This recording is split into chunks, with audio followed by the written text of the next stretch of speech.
Hello दोस्तों, मेरा नाम है अभिषेक केसरी। आज का लेक्चर हम पढ़ेंगे किसके ऊपर, मेटलर्जी चैप्टर के ऊपर, जो कि क्लास 12 का चैप्टर है। बहुत इंपॉर्टेंट चैप्टर है, बहुत इजी चैप्टर है। कुछ पॉइंट्स आपको याद रखना है। समझ थोड़ा बहुत याद रखने वाला चीज़ है, इसमें ज़्यादा थोड़ा याद रखना पड़ेगा। ओर का नाम, मिनरल का नाम, ओर क्या होता है, मिनरल क्या होता है, और अलग अलग तरह से प्रोसेस। मिनरल मेटलर्जी चैप्टर पहले समझ लीजिए कि किस चीज़ के बारे में है। जैसे कि आप जानते हैं ना, आप सोना पहनते हैं, चांदी जानते हैं, अल्मुनियम, घर में जो बर्तन होते हैं, यूटेंसिल्स, वो सब जो मेटल से बना हुआ है, तो वो सब मेटल आता कहाँ से है? तो वो सब मेटल आता है अर्थ से। तो अर्थ में आप जाइएगा ना लेके आने, तो वो सीधे सीधे आपको गोल्ड नहीं मिल जाएगा। सीधे सीधे आप सिल्वर निकाल नहीं लीजिएगा। या फिर जो हमारा अल्मुनियम से, स्टील से जो घर में जो बर्तन सब होता है, वो सब डायरेक्ट आपको नहीं मिलेगा। आपको वहाँ पे कि आप गए खोदे या निकाल लिए उसको, सीधे उसको शेप दे दिए, अब बना लिए, अपना यूज़ कर लिए, अपना ऑर्नामेंट्स बना लिए, अपने गले में पहन लिए। वैसे नहीं होता वो, आपको वो निकालना पड़ता है एक प्रोसेस के थ्रू। एक तो पहले आप उसको निकालिएगा ज़मीन से, फिर उसको साफ़ कीजिएगा।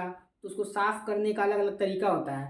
हर चीज़ को आप, जैसे कि वो ब्रश से साफ़ करने वाला या पानी से धो के साफ़ करने वाला, ऐसे आप उसको सेपरेट नहीं कर सकते। उसका बहुत सारा तरीका होता है। कि अगर अगर मान लीजिए कि बहुत सारा आपको कुछ मिल मिल गया मिनरल, ठीक है। मिनरल वो चीज़ कहते हैं जो अर्थ से आपको डायरेक्ट मिल रहा है, ठीक है। तो उस मिनरल को हम और कब कहेंगे, उसका भी एक पर्टिकुलर डेफिनेशन होता है, जिसको आपको हमेशा याद रखना है। तो जैसे देखिए, आप घर में अगर आप चाय बनाते हैं, तो चाय बनाने के लिए आपको क्या चाहिए? दूध चाहिए, और क्या कहते हैं, चीनी चाहिए, चाय पत्ती चाहिए, और इलायची चाहिए, ये सब चाहिए। लेकिन आप अगर वही सब्जी बनाते हैं, तो सब्जी बनाने के लिए आपको क्या क्या चाहिए? आपको उसका उसके लिए अलग से जो यूटेंसिल्स आता है, उसका कढ़ाई आता है, वो क्या क्या होता है, चम्मच टाइप का बड़ा, हाँ वो हो गया। आपको तेल चाहिए, सब्जी चाहिए, मसाला चाहिए, ऐसा होता है ना।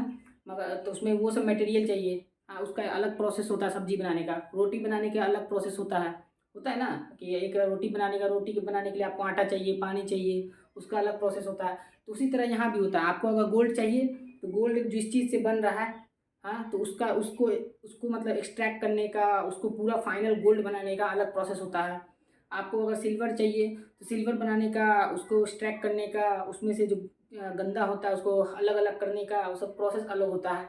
उसी तरह कॉपर होता है। घर में टीन टीन जानते होंगे, स्टील जानते होंगे, वो सब का प्रोसेस अलग होता है। एल्युमिनियम है, बॉक्साइट जिसको नाम से हम पहचानते हैं, उसका ओर को, तो उसका प्रोसेस अलग होता है। तो इस लेक्चर में पूरा उसी के बारे में है कि किस तरह से हम उसको, किस और मतलब किस चीज़ से वो बनता है, जो मेन मटेरियल होता है। जैसे कि आटा बनाने, आप रोटी खाते हैं, तो रोटी बनाने के लिए आपको आटा चाहिए। तो वो आटा एक तरह सॉरी, तो वो आटा आपका एक तरह से और हो गया। और उसको आप उसको गूनिएगा, उसमें पानी दीजिएगा, वो सब प्रोसेस हो गया। अब फाइनल जब बन के रेडी हो गया रोटी, तो वो जाके आपका फाइनल मेटल बन गया रेडी, समझिए ना। प्यूरीफाई होके सारा चीज़ होके जो बन गया, वो हुआ आपका। तो अलग अलग प्रोसेस होता है। तो वहाँ पे इस तरह का हम प्रोसेस पढ़ेंगे कि किस तरह का प्रोसेस है, वो किस तरह का चीज़ बनता है। तो सबसे पहले मेटलर्जी का जो डेफिनेशन होगा, तो यहाँ पे आप मेटलर्जी का डेफिनेशन देखिए। Scientific and technological process, the scientific and technological process used for the extraction of metal from its ore, followed by refining and followed by refining is called metallurgy। तो इसमें क्या होता है, पहले आप मेटल निकालिए, उसको टेक्नोलॉजी से जोड़ के, उसको निकाल के, और उसको प्रोसेस में एक थ्रू लाइए। तो वो जो ओर होता है, आप पूछिएगा यहाँ पे कि ये ओर क्या होता है, तो ये मिनरल क्या होता है। तो ओर और मिनरल में क्या होता है डिफरेंस, पहले ये हम लोग जान लेते हैं, ठीक है। तो देखिए, मिनरल का सीधा सीधा आप ये दिखाए, the compound of metal found in nature is called mineral. जैसे जो चीज़ आपको सीधे, आपको मतलब अर्थ से दिख रहा है ना, कि हाँ देखिए ये होता है जिससे हम गोल्ड निकाल सकते हैं, जो चीज़ दिख रहा है आपको मिनरल, जिसको हम अर्थ से डायरेक्ट निकाल सकते हैं कंपाउंड, उसी को हम मिनरल कहते हैं, ठीक है। और उस मिनरल को हम और कब कहेंगे, अब ये देखिए, मान लीजिए आपके पास दो तरह का मिनरल है। एक ये मिनरल है, कहीं से दे दें, दो तरह का मान लीजिए ना कोई मिनरल है, ठीक है। यहाँ पे दो तरह का कोई मिनरल है, यहाँ पे दो तरह का कोई मिनरल है ए, ये कोई मिनरल है बी, ठीक है। तो मिनरल ए में क्या खासियत है कि आप इसको बहुत सस्ता तरीका से आप उसको ज़मीन से निकाल सकते हैं। क्योंकि कुछ ऐसा जरूरी नहीं ना है कि ज़मीन में जहाँ खोदिएगा वहाँ मिनरल निकल जाएगा। कुछ आपको मिलेगा ओशियन के अंदर, तो कुछ मिलेगा आपको वोल्केनो के पास, तो कुछ आपको कहीं भी लोकल ज़मीन में मिल जाएगा। तो जो लोकल ज़मीन में है, आप आराम से उसको खोद के निकाल लीजिएगा। तो मान लीजिए वो मिनरल ए के अंदर वो टेंडेंसी है जो आराम से मिल जा रहा है, और बहुत सस्ता दाम से आप उसको निकाल सकते हैं। और उसका जो प्रोसेस होता है ना, जो उसको पूरा गर्म करना, साफ़ करना, वो सब बहुत आसानी से हो जा रहा है। और आसानी से होने के बाद आप उसको अच्छा प्रॉफिट के साथ बाजार में बेच सकते हैं, समझे। तो वो जो मिनरल होगा उसको हम ओर कहेंगे, जिसको जो आपको प्रॉफिट दे, जो इकोनॉमिकल हो, ठीक है ना, जो आप आसानी से उसका टेक्नोलॉजी एसेस हो, आप उसको प्रॉफिट दे। सीधा सीधा बात, नो बकवास, ठीक है ना। जो आपको प्रॉफिट दे देना कि हाँ भाई इसको हम पूरा प्रोसेस करने के बाद मेरे पास प्रॉफिट हो जाएगा लास्ट में, तो वो आपको और में गिनती आ जाएगा। और जो मिनरल, अब बी में कोई एक ऐसा मिनरल है जिसको आपको ओशियन के अंदर जाना पड़ रहा है, ठीक है, उसके अंदर जाके भी आपका टेक्नोलॉजी इतना डेवलप नहीं है कि आप उसको निकाल सक रहे हैं। जितना मिनरल वहाँ मौजूद है उतना आप निकाल भी नहीं पा रहे हैं, आपके पास टेक्नोलॉजी में उल्टा लॉस जा रहा है। हाँ, ऊपर से जो वो जो प्रोसेस हुआ वो इतना वायबल नहीं है। आप उसको जब मार्केट में बेचने गए तो आपका दाम सुन के सब बोलेंगे ना इतना अफोर्ड हम नहीं कर सकते ये वो, तो वो जो वो आपका मिनरल ही में काउंट होगा, उसको हम और नहीं कहेंगे, समझे। अब सीधा सीधा डेली लाइफ का एग्जांपल है यही वाला। अब और अब इसी का एक डेफिनेशन जो आपको हमेशा याद रखना है, जो कि आपका एग्जाम में, बोर्ड्स में, मेंस में कभी भी अगर आ जाए ऐसा कुछ, आपको कंफ्यूज नहीं होना है मिनरल और में। तो मिनरल का क्या डेफिनेशन था, तो ये तो हो गया। अब और तो हम मिनरल का ही नाम तो देते थे ना, ऐसे तो ये दोनों मिनरल ही कराएगा, मगर हम इस वाला जो इकोनॉमिकल है, जो आपको प्रॉफिट टाइप का दे सकता है, उसको हम अलग से एक नाम दे दिए और, ठीक है, और के कैटेगरी में, कि चलो हम और ले लेते हैं, ठीक है। तो ये जो minerals from which metal can be economically and easily extracted is called ore. देखिए बहुत सिंपल डेफिनेशन है। तो वैसा मिनरल जिसको हम बहुत आसानी से एक्सट्रैक्ट कर सकते हैं और इकोनॉमिकल हो मेरे अंडर में, तो उसको हम और का नाम दे देंगे, ठीक है, उस मिनरल को हम और का नाम दे देंगे। तो वही है और का डेफिनेशन, समझे। तो यहाँ पे जो और है वो उसी और को बताते हैं। तो जब भी हम एक्सट्रैक्शन करेंगे ना किसी भी मेटल का, तो हम और से करेंगे, तभी तो जाके ना मेरे पास टेक्नोलॉजी भी होगा उतना, मेरे पास उतना वो क्या कहते हैं प्रॉफिट देगा। तो हम और से करेंगे, क्योंकि हम क्यों करेंगे मिनरल से जो कि हमको लॉस ही देगा। हाँ, अब बनाएंगे हम क्या, 1,000 रुपये का कुछ सामान बचाएं बनाए, अब मार्केट में जाकर उसको 800 रुपये में बेच के आए, तो ऐसा काम हम क्यों करेंगे। हाँ, वो तो गधा होगा जो ऐसा काम करेगा, ठीक है। तो देखिए, तो ये हो गया मेरे पास और का डेफिनेशन, बहुत आसान डेफिनेशन है, इसको आप नोट कर लीजिए तो बहुत अच्छा रहेगा, ऐसे जो समझने के लिए भी तो बहुत अच्छा था। अब देखिए, अब minerals are all minerals are not ore. अभी आपको समझा है कि ये वाला दोनों मिनरल तो है ए और बी, मगर ए वाला के पास एक टेंडेंसी है जो आसानी से आपको एक्सट्रैक्ट हो जाएगा, प्रॉफिटेबल होगा, इकोनॉमिकल होगा, तो हम उसको और का नाम दे दिए। तो ये बोलना चाह रहा, देखिए, all minerals are not ore but all ores are mineral. ये अच्छा है, कंफ्यूजन वाला कुछ नहीं बात है, एक बार अच्छा से पढ़िए आप एक बार। All minerals are not ore but all ores are mineral. तो ये तो हम इसको हम ओर का भी नाम दिए, मिनरल का नाम दिए, पहले से तो ये दोनों मिनरल ही है ना, ये तो मिनरल तो ये होगा ही, लेकिन हम इसको स्पेशल और का नाम दे दिए। तो ऑल ओर्स आर मिनरल, समझे, क्योंकि और तो नाम हम दिए मिनरल को ही दिए ना, और नाम हम किस लिए दिए, क्योंकि वो प्रॉफिटेबल था इसलिए दिए। तो ऑल ओर्स आर मिनरल, ठीक है, मगर ऑल मिनरल्स आर नॉट ओर, समझे। तो ऑल ये दोनों में से कौन सा और है, ये है, तो दोनों मिनरल है, मगर और हम इसको कहें तो ऑल मिनरल्स आर नॉट ओर। इसका डेफिनेशन ये हो गया सिंपल समझने के लिए। अब यहाँ पे देखिए, an ore is usually contaminated with earthy physical impurities known as gangue. Gangue किसको कहते हैं, इम्प्योरिटीज। जैसे आप मान लीजिए कि आप चावल राइस खाते हैं ना, राइस खाते हैं तो आप कोई चावल लेके आए कच्चा चावल, तो उसमें कई बार आता है कि उसमें कंकर होता है या कुछ छोटा छोटा गंदगी होता है ना, कंकर हुआ या फिर, तो उसको आपकी मम्मी लोग जो बनाती हुई खाना तो उसको पहले साफ़ करती है, पानी से धोती होगी शायद, शायद वही होता है ना, पानी से धोया जाता है उसको, अंदर जो कंकर उंकर हुआ, अगर में भी हुआ, अच्छे चावल में तो नहीं होता, मगर उसमें हुआ तो उसको निकाला जाता है। तो वो जो कंकर हुआ वो तो इम्प्योरिटीज़ में काउंट होगा, किस में काउंट होगा, इम्प्योरिटीज़ में। अब वो उस इम्प्योरिटीज़ को आपको निकालना है, ठीक है। तो वो तो आप ऐसे भी चावल हुआ तो हाथ से आप निकाल लीजिएगा अलग अलग, ठीक है। मगर इस केस में क्या होता है कि कोई बहुत बड़ा मतलब होता है अजीब टाइप का, आप मिनरल का फोटो देख लीजिएगा गूगल पे सर्च करके, तो बहुत अजीब तरह का दिखने वाला चीज़ होता है वो सब, उस सब में एक्सट्रैक्ट करना बहुत आसान नहीं होता। उस इम्प्योरिटीज़ को, जो गैंग जिसको हम कहते हैं इम्प्योरिटीज़ का अगला नाम क्या कहते हैं, गैंग्स, और इसको हम मैट्रिक्स के नाम से भी जानते हैं, मैट्रिक्स के नाम से गैंग को, ठीक है। तो गैंग क्या हुआ, सीधा सीधा आपका इम्प्योरिटीज़, जो कि किसमें मौजूद होता है, आपका ओर में मौजूद होता है, क्योंकि हम ओर से एक्सट्रैक्शन करते हैं हमेशा, याद रखिएगा। अब ओर क्या होता है, मिनरल होता है, पहले मिनरल होता है, फिर उसको हम ओर का नाम देते हैं, फिर उस ओर को हम जो साफ उफ करते हैं ना, उसको उस साफ करने वाले प्रोसेस को जो गैंग कहते हैं, जो गंदगी होता है ना उसको हम गैंग कहते हैं, क्या कहते हैं, गैंग। वो वाला गैंग नहीं, गैंगस्टर वाला गैंग नहीं, इसे गैंग कहते हैं, ठीक है ना। इसका सीधा सीधा सिंपल क्या मतलब हुआ, impurities which are present in ore, ठीक है। तो जैसे कि अभी एग्जांपल बताए थे आपके पास वो वाला राइस वाला जो बताया एग्जांपल वो वाला। तो जैसे कि आप देखिए अब और का भी जो गैंग का जो सेपरेट करने का तरीका होता है ना वो भी बहुत अलग अलग तरीका होता है। जैसे कि अगर हम मान लीजिए कि हम आपको कोई और दे दिए और उसमें हम आयरन जो होता है ना लोहा उसको हम वहाँ पे छोटा छोटा लोहा उसमें छीट दिए आपको और हम आपको बोले सेपरेट कीजिए, तब तो आप दिन भर बैठ जाइएगा उसको खोजते रहिएगा। मगर जो तेज बच्चा होगा वो क्या करेगा, एक मैग्नेट ले आएगा पावरफुल मैग्नेट, उसको ऊपर लेके जाकर रख देगा। जितना लोहा है हमको तो लोहा निकालना था, सब जगह चिपक जाएगा। जो काम आप 2 दिन में कर रहे थे चुन चुन के निकालने में वो चीज़ यहाँ 2 मिनट में हो गया, वो तेज बच्चा मैग्नेट वाला। तो उसी तरह से उसको सेपरेट किया जाता है, ठीक है। और एक प्रोसेस और भी हुआ, जैसे कि मान लीजिए कि कोई और है, ठीक है, वो कोई और है उसमें इम्प्यूरिटीज़ जो है वो भारी है थोड़ा, समझे। और जो मेन जो हमको काम के लिए जो चीज़ चाहिए ना मेटल का एक्सट्रैक्शन के लिए वो थोड़ा हल्का है, समझे। जैसे कि मान लीजिए कि आप एग्जांपल के तौर पे कि लोहा का मोटा मोटा उसमें वो बना हुआ है, जैसे चावल है, ठीक है, नहीं चावल नहीं, कुछ ऐसा एग्जांपल जो ठीक हो। अम, आप एक ऐसे समझिए ना, जैसे देखिए जो भारी चीज़ होगा वो पानी में जल्दी डूब जाएगा ना, और जो हल्का चीज़ है ऊपर तैरने लगेगा।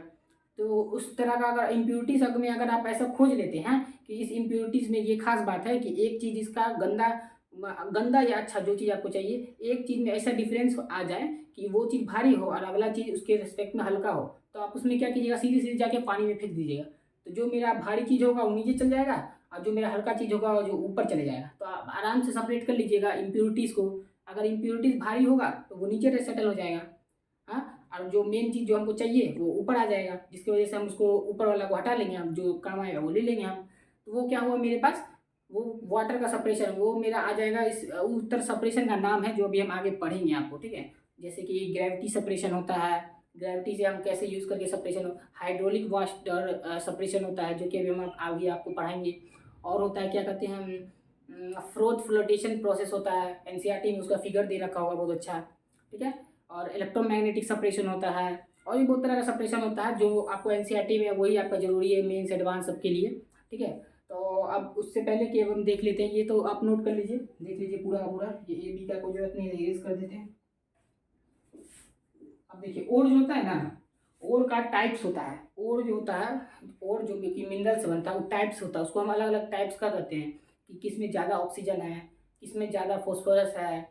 तो उस तरह का और जैसे कि हम मानते हैं एक होता है सल्फराइज्ड और जिसमें सल्फर का मात्रा ज़्यादा होता है, और विच कंटेन्स मोर सल्फर इसको सल्फराइज्ड और। फिर एक होता है ऑक्साइड और। तो ऑक्साइड और में जैसे कि आपको आ जाता है कार्बोनेट CO3 के ऊपर 2- कार्बोनेट और होता है एक, हाँ। तो वो सब आ गया आपको ऑक्साइड और के अंदर में, जो कि जिसमें ऑक्सीजन का मात्रा होता है, जिसमें ऑक्सीजन होता है, ठीक है, ऑक्सीडेटिव प्रॉपर्टीज उसमें होता है वो सब, उसको हम क्या कहते हैं ऑक्सीडेटिव और एक होता है फोस्फेट और एक होता है क्या कहते हैं हेलाइड और, जिसमें हेलाइड का मतलब हो गया जैसे कि हेलोजेंस हमारा एलिमेंट, AgCl एक एग्जाम्पल है, एक और का नाम है AgCl जो कि हेलाइड और के अंदर में आता है वो। फिर होता है फोस्फेट और का मतलब हो गया आपके पास उसमें फोस्फोरस के जैसा का एलिमेंट होगा उसमें फोस्फोरस और, ठीक है।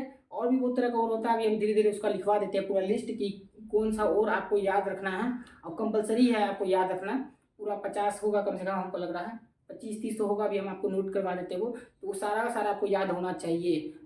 किसी भी आप एग्जाम का तैयारी कर रहे हैं बोर्ड्स जेई मेंस या एडवांस, वो आता ही आता है, समझे। मैच द फॉलोइंग में आएगा या फिर हर साल आएगा, ये 3-4 क्वेश्चन तो आएगा, आना ही आना है इसमें से, ये वाला से। तो ऐसे अब हम नोट करवा देते हैं, ठीक है।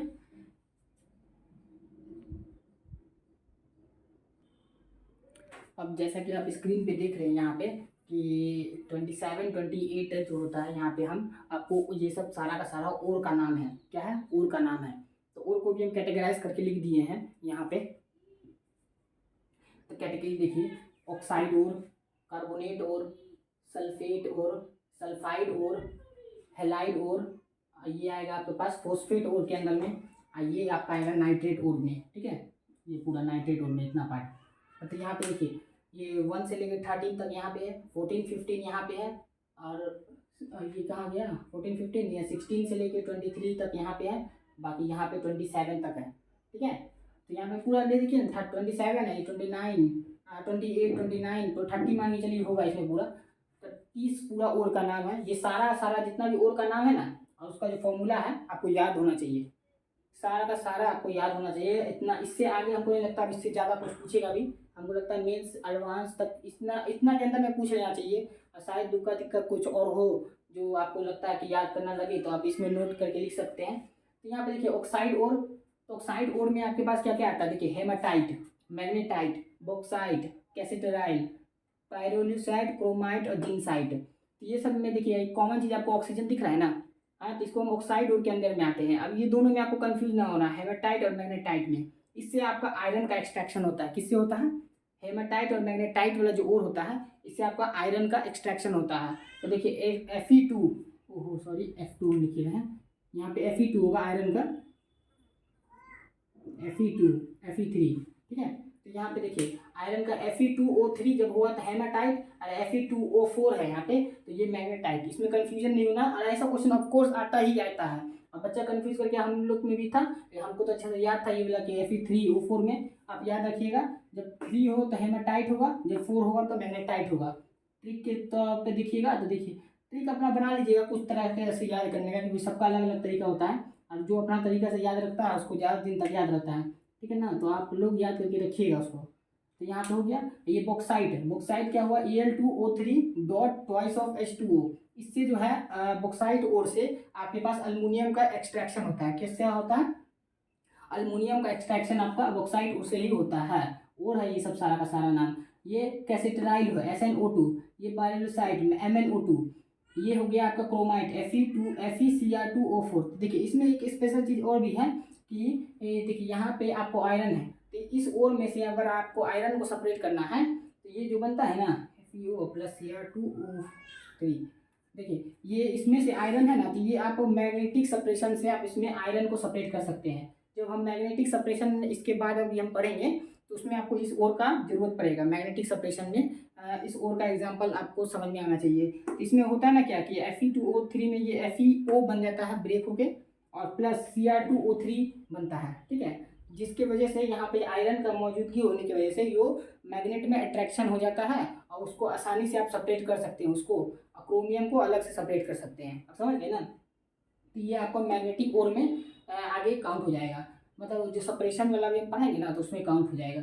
ये है कब जिंकसाइड, इसमें जिंक ऑक्साइड, ठीक है। अब ये कार्बोनेट और में देखिए कॉमन बात होता है CO3 के ऊपर 2-, तो कार्बोनेट ओर में अब हम यहाँ पे 7 हो गए, ये 8 नंबर में देखिए कार्बोनेट ओर में लाइमस्टोन आ गया, मैग्नेसाइट आ गया। मैग्नेसाइट में भी ये भी जो मैग्नीशियम है ये भी कार्बोसाइड से अट्रैक्ट हो जाता है मैग्नेट से। डोलोमाइट में देखिए CaCO3 डॉट MgCO3। जीमेंस में एक क्वेश्चन आया था, आया था प्रीवियस, अभी तो 3 साल के अंदर में आया था कि कौन सा और ऐसा, मतलब खाली ये नाम दे दिया था आपको, अब बोला था इसमें से कौन सा और है जिसमें 2 मेटल पाया जाता है, ठीक है। तो जिसको याद होगा ये फॉर्मूला, डोलोमाइट का फॉर्मूला क्या होता है, CaCO3 डॉट MgCO3। आपको ये नाम प्लस ये फॉर्मूला और का याद होना चाहिए, ये कंपल्सरी है। ऑब्वियसली आप चैप्टर पढ़ रहे हैं तो कुछ तो याद रखना पड़ेगा ही ना, तो ये जो है आपको याद रखना पड़ेगा। मेंस में ऐसा क्वेश्चन आया था, हाँ, कि क्या कहते हैं ऐसा कौन सा और है, ये वाला ऑप्शन में दे दिया गया था, इधर वाला पार्ट। अब बोला गया था कि कौन सा और है जिसमें 2 मेटल पाया जाता है, तो आपको सीधे डोलोमाइट में टिक लगाना था। डोलोमाइट में टिक क्यों लगाया, क्योंकि इसमें 2 और है, देखिए ये डॉट है बीच में, एक कैल्शियम मेटल है और एक मैग्नीशियम मेटल है, 2 मेटल पाया गया। और इसका फॉर्मूला टोटल क्या है, CaCO3 डॉट MgCO3। इसको हम क्या करते हैं, डोलोमाइट। अब कैलामाइन होता है ZnCO3। कंफ्यूज मत होइएगा, इसको सारा का सारा याद रखिएगा। कैलामाइन में ZnCO3 होता है, हाँ, सारा सारा। साइड्राइट देख लीजिए FeCO3, सेरुसाइट PbCO3, ठीक है, PbCO3। अब हो गया यहाँ पे, अब देखिए अभी सल्फेट और में जिस तरह का यहाँ पे कार्बोनेट में CO3 आता है, तो यहाँ पे SO4 आएगा। तो यहाँ पे देखिए MgSO4.7H2O, इसको हम क्या कहते हैं, एप्सोमाइट। इसको हम क्या कहते हैं, एंजिलिसाइड को हम क्या पढ़ेंगे, PbSO4, ठीक है ना। PbSO4 को एंजिलिसाइड पढ़ते हैं। और यहाँ पे देखिए सल्फेट और था, अब यहाँ पे पढ़ेंगे सल्फाइड और। सल्फाइड में होता है सल्फर, यहाँ पे SO4 है, ठीक है। तो सल्फाइड और में देखिए यहाँ पे आयरन पायराइट मेरा FeS2 के नाम से जाना जाता है इसको, इसका फॉर्मूला ये है, इसको हम आयरन पायराइट पढ़ते हैं, समझे ना। तो जब आयरन का एक्सट्रैक्शन में भी इसका रूल आता है। और उसके बाद गैलेना PbS, PBS याद रखिएगा। अभी आगे एक टॉपिक पढ़ेंगे फ्रोथ फ्लोटेशन, तो उसमें ये गैलेना का यूज़ आएगा, तो इसको भी थोड़ा ध्यान में रखिए अभी। अब एक ये है आपके पास जिंक ब्लेंड, जिंक ब्लेंड, ठीक है। जिंक ब्लेंड को एक और नाम से जाना जाता है वुल वुलजराइट करके कुछ आता है, ठीक है ना, वुलजराइट करके, तो स्लैश करके आप लिख लीजिएगा वुलजराइट, WULJIRET। तो जिंक ब्लेंड को हम ZNS से रिप्रेजेंट करते हैं, ठीक है। अब कॉपर पायराइट, कॉपर का एक्सट्रैक्शन में बहुत मेन रोल होता है इसका, कॉपर पायराइट का, जिसको हम चैल्को पायराइट के नाम से भी जानते हैं। कॉपर पायराइट को हम एक नाम इसको इस तरह से भी बोल सकते हैं, किस तरह से, चैल्को पायराइट के नाम से भी बोल सकते हैं, चैल्को पायराइट, चैल्को पायराइट। फिर CuFeS2 ये इसका फॉर्मूला है। कॉपर ग्लैंड्स, कॉपर ग्लैंड्स का ये फॉर्मूला है CuH2। जब कॉपर का एक्सट्रैक्शन कीजिएगा तो आप बोलिएगा ये दोनों से हो सकता है एक्सट्रैक्शन, हो सकता है ना, क्योंकि दोनों में कॉपर है तो लेकिन जो ये वाला ज़्यादा इफेक्टिव होता है, एक होता है ना कि मान लीजिए कि किसी चीज़ में एक घड़ा भरा हुआ है, उसमें पानी पूरा घड़ा यहाँ तक भरा हुआ है, और एक में पानी भरा हुआ आधा घड़ा, तो आप जब पानी निकालिएगा तो किसमें से जल्दी पानी निकलेगा, ज़्यादा पानी निकलेगा और आसानी से पानी निकल, जिसमें ज़्यादा घड़ा भरा हुआ है। तो वही चीज़ एग्जांपल है कि ये वाला थोड़ा ज़्यादा इफेक्टिव होता है, ठीक है ना, तो इससे इसका यूज ज़्यादा होता है निकालने के लिए, ठीक है। ये प्रॉफिटेबल भी देता है, ज़्यादा मतलब अमाउंट में देता है, कम चीज़ में ज़्यादा कॉपर दे देता है, लेकिन इसमें थोड़ा कम देता है। अब चीना बार में देखिए HGS, Hg क्या है, मरकरी का रिप्रेजेंटेशन सल्फाइड, ठीक है। तो चीना बार क्या कहें HGS को, जो कि आता है मेरा सल्फाइड ओर में। तो ऐसा भी क्वेश्चन बनता है कि क्या कहते हैं, ये आपको नहीं देगा फॉर्मूला, और आपको ऑप्शन में दे देगा 4 ऑप्शन, ना बोलेगा इसमें से सल्फाइड और कौन सा है, अलग अलग टाइप का। तो आपको याद होना चाहिए कि चिन्ना बार में सल्फर आता है, जिंक ब्लेंड, ये सब जो जितना नाम दिख रहा है सब में सल्फार आता है, और ये सल्फाइड और के अंतर्गत आता है, ठीक है ना। अब ये है मेलाचाइट। तो मेलाचाइट में देखिए, मेलाचाइट का फॉर्मूला देखिए, और डोलोमाइट का फॉर्मूला देखिए, ये वाला देखिए, दोनों में ये वाला पार्ट सेम मगर ये वाला पार्ट अलग अलग है ना। तो इस दोनों में भी कंफ्यूज मत होइएगा, डोलोमाइट अलग जगह है, अपना कार्बोनेट में आता है, और यहाँ पे मेलाचाइट में CuCO3.CuOH ट्वाइस, ठीक है ना, ये डोलोमाइट हुआ। और एजुराइट इसी का मान लीजिए बड़ा भाई, जो इसका खाली आगे में 2 लगा दीजिए तो ये मेरा एजुराइट बन जाता है, समझे। इसके आगे खाली 2 लगा दीजिए तो ये एजुराइट नाम से जाना जाता है। इसका कलर होता है ग्रीन, इसका कलर होता है ब्लू, समझे। इसका कलर क्या होता है ग्रीन, इसका कलर होता है ब्लू, समझे। तो ये सब जो था ना, ये भी जो पार्ट है ये मेरा कार्बोनेट ओर के अंदर आता है, ये पूरा, ठीक है, कार्बोनेट ओर के अंदर में आता है ये भी। तो यहाँ पे देखिए था 12 13, ये 14 15 हो गया कार्बोनेट ओर का खत्म। ये जो 2 पार्ट है ना, ये नाइट्रेट ओर में आता है, यहाँ पे जगह कम था इसलिए हम यहाँ लिखे नहीं नाइट्रेट ओर, तो ये आप अलग से लिख लीजिएगा, इसको अलग से मीनिंग भी दे दीजिएगा 27 के बाद 28 29, ठीक है। ये नाइट्रेट ओर में चिली साल्ट पीटर, इसको हम Na को हम क्या पढ़ते हैं, चिली साल्ट पीटर, और KNO3। तो आप जानते होंगे कि पोटेशियम और सोडियम में ज़्यादा रिएक्टिव कौन है, बोलिए। पोटेशियम ज़्यादा रिएक्टिव है, ज़्यादा पावरफुल है, तो इंडियंस आर मोर पावरफुल, समझे ना। तो मोर पावरफुल वाला हुआ पोटेशियम, KNO3 को आप इंडियन नाम से जानेंगे, इंडियन साल्ट पीटर, और NaNO3 को चिली साल्ट पीटर। ऐसा क्वेश्चन आता है मेंस में, ऑब्वियसली आने का चांस भी आगे आ सकता है ऐसा, ठीक है ना, क्योंकि NCERT में दे रखा है तो ऑब्वियसली कहीं ना कहीं पूछेगा, एक बार पूछा भी है तो आगे भी आने का चांस है, फ्यूचर में आएगा। अब देखिए ये हेलाइड ओर, अब हेलाइड ओर का मतलब क्या हुआ, हेलाइड दे रखा है नाम, इसका मतलब हुआ कि इसमें हेलोजन तो होना ही चाहिए। हेलोजन में क्या क्या आता है आपके पास, फ्लोरीन, क्लोरीन, ब्रोमीन, आयोडीन, हुआ ना, तो वो सब आने का चांस है। तो हॉर्न सिल्वर AgCl को हम हॉर्न सिल्वर ओर है, इसको हम AgCl के नाम से जानते हैं। अब ये है आपके पास क्रायोलाइट Na3AlF6, जिसका भी बहुत इंपॉर्टेंट यूज़ है, आगे लीचिंग करके एक टॉपिक पढ़ाएंगे तो उसमें ये क्रायोलाइट का आपका यूज़ आएगा, ठीक है। अब ये है कार्नेलाइट। अब देखिए कार्नेलाइट में भी ऐसा अगर ऑप्शन में आ जाए तो 2 मेटल है इसमें, देखिएगा थोड़ा गौर से देखिए, क्या कौन सा, पोटेशियम और मैग्नीशियम। .6H2O यानी वाटर मेरे पास इसमें 6 रेशियो में होना चाहिए, 6। अब फ्लोरापेटाइट जो कि दांत उत जो होता है ना, टीथिंग में, ये सब चीज़ में आपको ऐसा क्वेश्चन आता है मेंस में, पिछली बार आया तभी था, एडवांस में भी इस तरह का क्वेश्चन आता है फ्लोरापेटाइट वाला टॉपिक से, जो कि NCERT में P ब्लॉक में भी दिया हुआ होगा, और मेटलर्जी में भी खाली फार्मूला दे रखा है इसमें, और P ब्लॉक वाले चैप्टर में इसका थोड़ा एक्सप्लेनेशन दे रखा है। तो ये फ्लोरापेटाइट का फॉर्मूला है, ये देख लीजिए, थ्राइस ऑफ CaCO3 मतलब CA3 PO4 twice dot CaF2 फ्लोरेपेटाइट, समझे। ये आ जाता है आपको फोस्फेट और के अंदर में। सो फोस्फेट दिख रहा है ना आपके पास, ये देखिए फोस्फेट दिख रहा है PO4, तो यहाँ पे आप लिख लीजिएगा फोस्फेट और ये एग्जाम्पल लिख लीजिएगा, ठीक है। इतना आप नोट कर लीजिए। अब हम आगे अब क्या पढ़ेंगे मेटलर्जी में, हाइड्रोमेटलर्जी, पायरोमेटलर्जी और एक्सट्रैक्शन के लिए होता है इलेक्ट्रोमेटलर्जी। तो ये 3 तरह का मेटलर्जी जो प्रोसेस, मेटलर्जिकल जो प्रोसेस है वो पहले आप देख लीजिए उसका बेसिक मतलब क्या होता है। तो हम इसको इरेज कर देते हैं।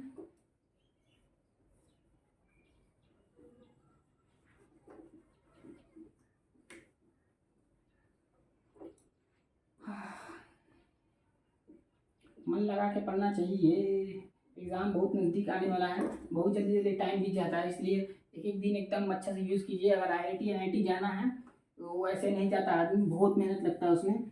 बहुत मेहनत का मतलब है ये नहीं है कि जो बच्चा बहुत तेज़ है पहले से ही बहुत ज़्यादा ये है चल रहा है तो वो तो ठीक है अपनी जगह पे, मगर जो एवरेज टाइप का है जो भी पढ़ लेता है 6 घंटा 5 घंटा अच्छे से दबा के अच्छे से पढ़ के, तो वो भी बहुत अच्छा रैंक लाता है, ठीक है ना, एंट्री मिल जाता है उसको भी। तो बहुत अच्छे से पढ़िए, अच्छे से मतलब याद कीजिए, टॉपिक का जितना हो सके उतना बार रिविजन कीजिए। एग्ज़ाम में जाते जाते आपको मैक्सिमम चीज़ तो ऐसा होने लगता है कि याद ही नहीं रहता है, तो वो बहुत ज़्यादा प्रॉब्लम हो जाता है। अब जो बच्चा को याद रहता है उसका सिलेक्शन हो जाता है। पहले तो सिलेक्शन के लिए पढ़ लीजिए, जब सिलेक्शन का लग जाएंगे हाँ टेस्ट में आपका अच्छा नंबर आ रहा है तो फिर अच्छा अच्छा बुक लीजिए।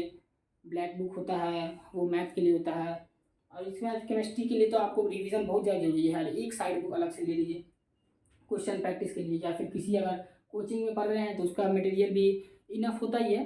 मैं देखिए सब चीज़ मानिए ठीक ठाक होता है, अगर वो बहुत अच्छा से अगर पूरा कंप्लीट हो जाए ना, पूरा अगर कंप्लीट हो जाए तब जाके एक्स्ट्रा बुक की तरफ जाना चाहिए, ऐसा मेरा ओपिनियन है, क्योंकि हम भी तैयारी कर चुके हैं। इसलिए पहले हम पढ़ने वाले हाइड्रोमेटलर्जी, मेटलर्जी, अब ये पायरोमेटलर्जी,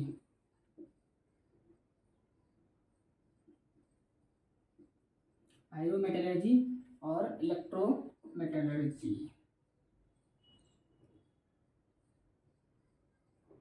ठीक है। तो हाइड्रोमेटलर्जी नाम से देखिए सुन के लग रहा है, हाइड्रो मीन्स वाटर पानी, पायरो का मतलब आग, ठीक है, पायरो का मतलब तो नहीं पता होगा तो इसका मतलब होता है आग, इलेक्ट्रो का मतलब इलेक्ट्रिसिटी का यूज़, समझे।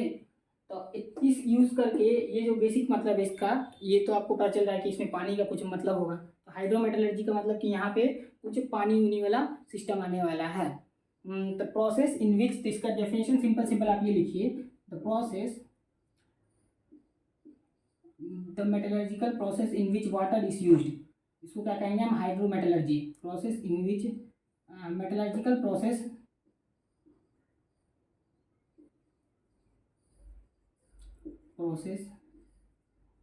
इन विच वाटर इज यूज्ड। अब ये किस तरह का प्रोसेस है, ये जो प्रोसेस के बारे में हम डिस्कस कर रहे हैं ना, ये प्रोसेस आपका हो जाएगा जैसे कि इम्प्योरिटी को साफ करना, एक मिनट चल रहा है ना माइक, हाँ, इम्प्योरिटीज़ को साफ करना, और या फिर उसको मतलब इम्प्योरिटीज़ को साफ करना हो गया, और उसको मतलब मेटल को फाइनल स्टेज तक जो पहुंचाने में जो प्रोसेस का यूज़ हो रहा है उसमें ये एक तरह से हाइड्रोमेटलर्जी का यूज़ आ सकता है। वहाँ पे पानी का आपको जरूरत पड़ सकता है, उसको चाहे धोने में हो या फिर उसको किसी चीज़ जो गैंग या इम्प्योरिटीज़ पार्टिकल जो होता है उसको सेपरेट करने के लिए किसी भी तरह से आपको पानी का यूज़ आता है तो उसमें हाइड्रोमेटलर्जी यूज़ हो जाता है, उसको हम हाइड्रोमेटलर्जी कह सकते हैं, ठीक है। अब ये पायरोमेटलर्जी में पायरो का मतलब होता है फायर, ठीक है। अगर पायरोमेटलर्जी का मतलब fire means fire is used, ये आप सिंपल से एज इट इज लिख सकते हैं इसमें कि fire is used in the metallurgical process, ठीक है। इसमें आप अपने से भी लिख दीजिए fire is used in metallurgical process.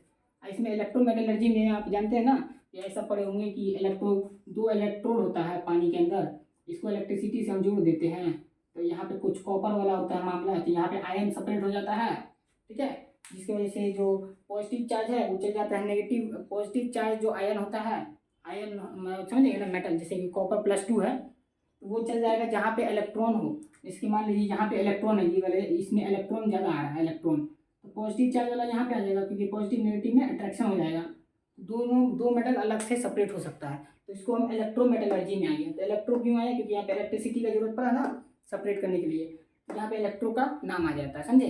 यहाँ पे अब इसके आगे हम क्या पढ़ने वाले हैं, इसका आगे अभी हम इसको इरेज करके जो आपको चाहिए वो हम लिख देते हैं यहाँ पे पहले। हाँ, तो जैसा कि अब हम देखने वाले हैं क्या, extraction of metal involves following. देखिए किसी भी मेटल का अगर एक्सट्रैक्शन करना है तो उसको एक प्रोसेस के थ्रू लेके जाना पड़ता है। तो पहला प्रोसेस क्या होता है, दूसरा प्रोसेस क्या होता है, तीसरा प्रोसेस क्या होता है, चौथा प्रोसेस क्या होता है, वो इस तरह का अब हम देखेंगे। उसी प्रोसेस में बहुत तरह का चीज़ है जो थोड़ा जैसे होता है ना कि एक आया उसका दो टाइप आ गया, फिर जो दो टाइप आया उसका सिंगल टाइप का अलग अलग चलते चलता है। तो वो देखिए इतना चल रहा है ना। हाँ, देखिए पहले पहले जो ओर आ गया, मान लीजिए बहुत जो ओर निकलता है ना वो इस तरह का नहीं निकलेगा कि आप एक एक मुट्ठी में पकड़ लीजिएगा, दो मुट्ठी में पकड़ लीजिएगा।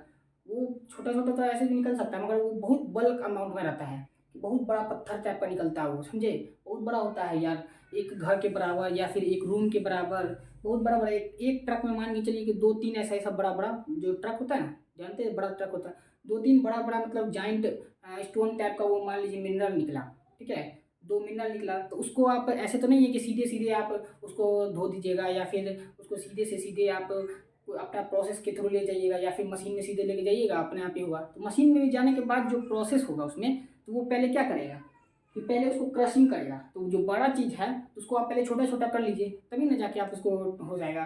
रोटी खाते हैं आप, रोटी आपके पास आया सीधे बन के, तो आप क्या करते हैं उसको सीधे एक बड़ा रोटी लेते हैं मुंह में घुसा लेते हैं क्या, नहीं खाते हैं, उसको तोड़ते हैं ना। तो वही चीज़ हुआ, जो बड़ा चीज़ है उसको तोड़ना है पहले, तो वो चीज़ वहाँ पे भी हो रहा है। देखिए क्या होगा, इन इट जो क्रशिंग में होता है, वो is crushed and converted into powder form. तो उसको इतना ज़्यादा क्रश कर देते हैं हम लोग कि वो पाउडर की तरह हो जाता है। और रोटी को आप तोड़िएगा, छोटा छोटा पहले तोड़ के फिर मुंह में जाता है तो वो पूरा चिपटा हो जाता है ना छोटा छोटा, वही हुआ यहाँ पे एकदम पाउडर की तरह उसको बना दिया जाता है। किसी भी बड़ा जाइंट जो अगर है मिनरल उसको पूरा क्रश करके ग्राइंड करके सारा उसको करने के बाद जो उसको पाउडर फॉर्म में कर देते हैं, वो मेरा पहला स्टेप होता है, ठीक है। तो उसको हम किसके नाम से जानते हैं, क्रशिंग ऑफ ओर। अगर अगर आपके पास अगर क्वेश्चन आता है एक्सट्रैक्शन ऑफ ओर में, तो पहला स्टेप आपको क्या लिखना है, क्रशिंग ऑफ ओर। पहले तो हम उसको क्रश करके बहुत बड़ा जो था उसको हम पाउडर फॉर्म में बना दिए। अब दूसरा स्टेप में हम क्या कर सकते हैं बताते हैं।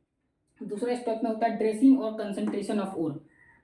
इसको हम एक और नाम से जानते हैं बेनिफैक्शन ऑफ ओर, ठीक है, याद रखिएगा किस नाम से, बेनिफैक्शन ऑफ ओर। आपका एनसीईआरटी में वो मेंशन होगा, BENEFACTION, ठीक है, बेनिफैक्शन ऑफ ओर के नाम से। तो देखिए इसमें क्या होता है, रिमूवल ऑफ अनवांटेड इम्प्योरिटीज। जो अब तो वो पाउडर की तरह बना लिए, तो ऐसा तो नहीं है कि वो पूरा दूध का धुला हुआ होगा, तो उसमें कुछ गंदा भी होगा, होगा ना गंदा, तो उस गंदा को हम कैसे साफ करेंगे, तो उसका भी प्रोसेस होता है। तो ये साफ करने का जो प्रोसेस हुआ ना, जो इम्प्योरिटी को हटाने का प्रोसेस, तो वो प्रोसेस इसके अंदर में आता है। वो पहला प्रोसेस जैसे कि अभी आपको बताते हैं, हाइड्रोलिक वॉशिंग पहला प्रोसेस है। Hydraulic hydro hydraulic washing. दूसरा आप कर सकते हैं ग्रेविटी सेपरेशन,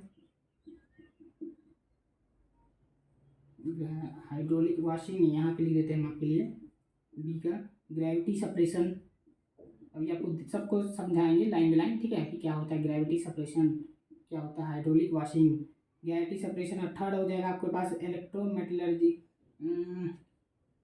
हाँ, एक हो जाएगा आपके पास डी में ग्रेविटी सेपरेशन और इलेक्ट्रोलाइटिक रिफाइनिंग के थ्रू होता है। हाँ, electrolytic electrolytic electrolytic separation, electrolytic LITCE कुछ नाम है, कुछ देख लीजिएगा इस पर। इलेक्ट्रोलाइटिक सेपरेशन के थ्रू होता है। और हो जाएगा आपके पास क्या, पायरोमेटलर्जी। पायरोमेटलर्जी हो गया ना, फ्रोथ फ्लोटेशन। क्या होगा, फ्रोथ फ्लोटेशन। ये जो फ्लोथ फ्लोटेशन वाला है ना, फ्लोट FLOAT, फ्रोथ फ्लोटेशन, ये वाला जो प्रोसेस है फ्रोथ फ्लोटेशन, वो जनरली किसके लिए होता है, सल्फाइड ओर, जो कि हम आपको लिखवाए थे यहाँ पे, सल्फाइड ओर का ZNS जिसमें आता है, ठीक है, जिंक ब्लेंड जैसा, मरकरी सल्फाइड जिनावार जिसमें आता है, वो सबको हम फ्रोथ फ्लोटेशन प्रोसेस से उसका इम्प्योरिटीज़ को निकाला जाता है, समझे। तो वो एक अलग अलग प्रोसेस है। जैसे देखिए हाइड्रोलिक वॉशिंग का मतलब क्या हुआ कि डेंसिटी द मिनरल और गैंग पार्टिकल, जो फिर इम्प्योरिटी होता है ना, जैसे कि कोई भी चीज़ हुआ इम्प्योरिटी, तो इम्प्योरिटीज़ मान लीजिए कि वो अगर हल्का होगा तो क्या हो जाएगा, पानी के ऊपर ही रुक जाएगा, ऊपर तैरेगा। और जो मेन जो मेरा मिनरल चाहिए था, हमको और चाहिए था, वो नीचे सेटल हो जाएगा। और जो इम्प्योरिटीज़ का टेंडेंसी ऐसा था कि उसका थोड़ा डेंसिटी कम था, जिसकी वजह से वो ऊपर तैरने लगा, तो हम आराम से उसको छान के निकाल लेंगे। ठीक है, तो मेरा इम्प्योरिटी वो अब अलग हो गया। तो वही प्रोसेस यहाँ पे यूज होता है, हाइड्रोलिक वॉशिंग उसी को कहते हैं कि उसका डेंसिटी अलग होना चाहिए। चाहे अगर भारी ना हो कि अगर बहुत ज़्यादा भारी है इम्प्योरिटीज़, जो कि हमको चाहिए निकालना, सेपरेट करना है और पार्टिकल से, इम्प्योरिटीज़ को सेपरेट करना है और पार्टिकल से। अगर मान लीजिए वो जो इम्प्योरिटी है वो भारी है, तो भारी चीज़ पानी के अंदर डूब जाएगा, जिसकी वजह से वो नीचे भाग जाएगा, और जो मेन हमको चाहिए था और वो ऊपर रहेगा, तो उसको हम अलग से साइड कर लेंगे। इम्प्योरिटी मेरा साइड हो गया, नीचे में सेटल रह गया, और जो मेरा चाहिए था और पार्टिकल जो पानी के ऊपर तैर रहा था उसको हम अलग कर लिए। तो वो हो गया आपके पास हाइड्रोलिक वॉशिंग में आ जाएगा।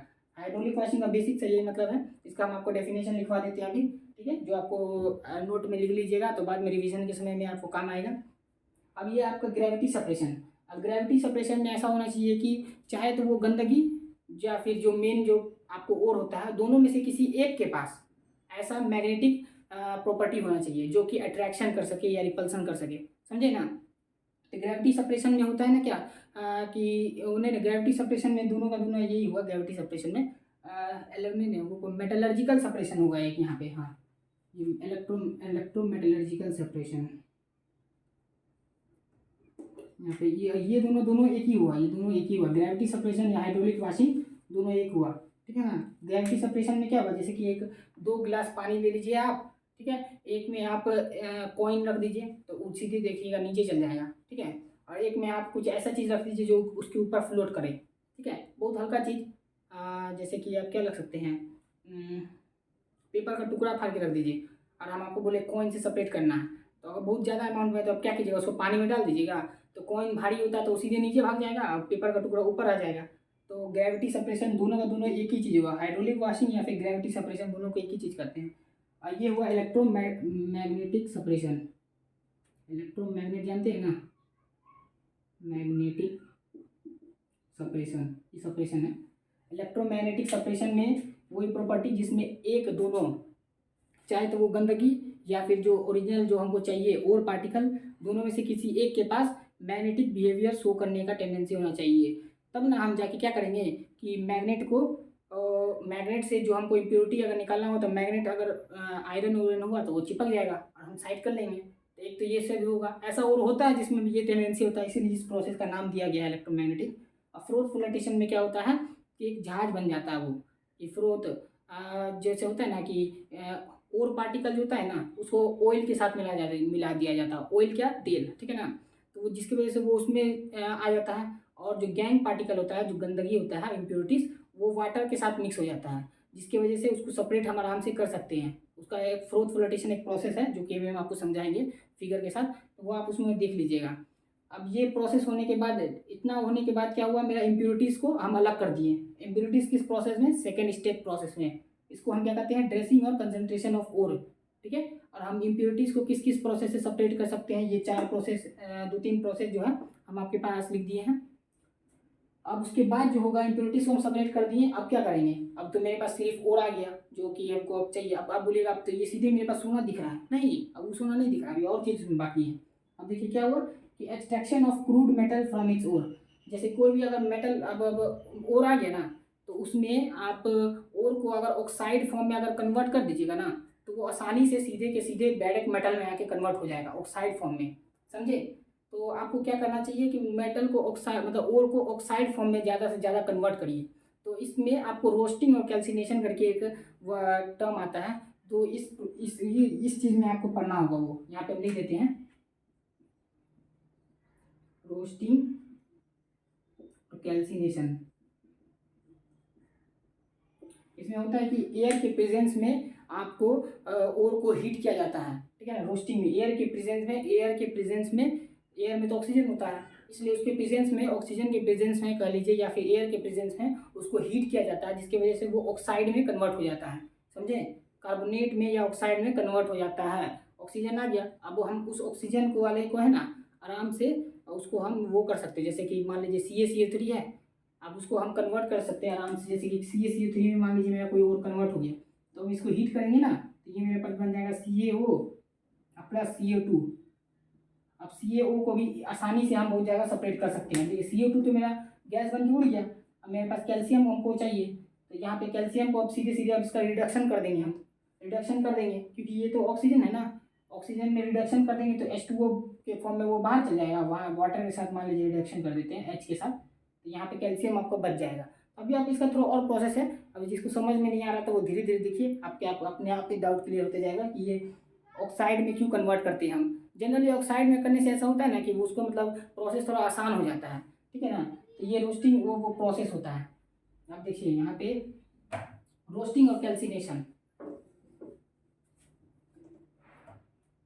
कैल्सिनेशन में होता है बिना प्रेजेंस के, बिना एयर के प्रेजेंस में होता है, ठीक है। अब फिर इसके बाद जो सारा चीज़ होने के बाद, ये वाला प्रोसेस होने के बाद, मेटल मतलब conversion of ore into metal oxide में कन्वर्ट होने के बाद उसके साथ रिफाइनिंग होता है। रिफाइनिंग में बहुत तरह का प्रोसेस होता है, जोन रिफाइनिंग, क्रोमेटोग्राफी रिफाइनिंग और इलेक्ट्रोलाइटिक रिफाइनिंग, और भी तरह का रिफाइनिंग होता है, जो फिर डिफरेंट मेटल के डिफरेंट डिफरेंट रिफाइनिंग का प्रोसेस यूज होता है। तो वो सबसे लास्ट में हम पढ़ेंगे, ठीक है। तो पहले अब हम ये वाला का जो डेफिनेशन है लाइन बाय लाइन और उसका जो प्रोसेस होता है फिगर के साथ समझ लेते हैं, ठीक है। तो अभी हम इसको इरेज कर देते हैं और उसको बनाते हैं पहले। हाँ, अब जैसा कि आप देख रहे हैं यहाँ पे बोर्ड पे हम क्या देख रहे हैं, हाइड्रोलिक वॉशिंग का डेफिनेशन, और ये इलेक्ट्रोमैग्नेटिक सेपरेशन का जो होता है डेफिनेशन ऑफ फ्लोथ फ्लोटेशन का। इसको फिगर वाइज समझते हैं कि जो भी पहले समझाए थे, हाइड्रोलिक वॉशिंग और ग्रेविटी सेपरेशन, जिसको एक ही नाम से जाना जाता है, दोनों का नाम अलग अलग है मगर दोनों का मतलब एक ही है। कि हाइड्रोलिक वॉशिंग में क्या होता है, it is based on difference in density of gangue and ore particle. ये जो होता है ना, गैंग या और पार्टिकल का डेंसिटी डिफरेंट होगा, तभी ना एक पानी के ऊपर तैरेगा या और एक पानी के नीचे मतलब बैठ जाएगा भारी होने की वजह से, या फिर उल्टा भी हो सकता है कि एक पानी के ऊपर तैरे और एक नीचे जल जाए। तो जिसकी वजह से हम सेपरेट कर सकते हैं आराम से, ग्रेविटी सेपरेशन या फिर हाइड्रोलिक वॉशिंग उसी को कहते हैं, ठीक है। ये जो जनरली होता है ना, वो ऑक्साइड ऑफ ओर का मतलब ऑक्साइड ओर पढ़ाए थे ना हम आपको। तो ऑक्साइड ओर में जनरली ये देखा जाता है कि इस तरह से हम सेपरेट कर सकते हैं उसमें। तो इट इज़ जनरली, यहाँ पे आप ये लिख भी लीजिए, it is generally used for it is generally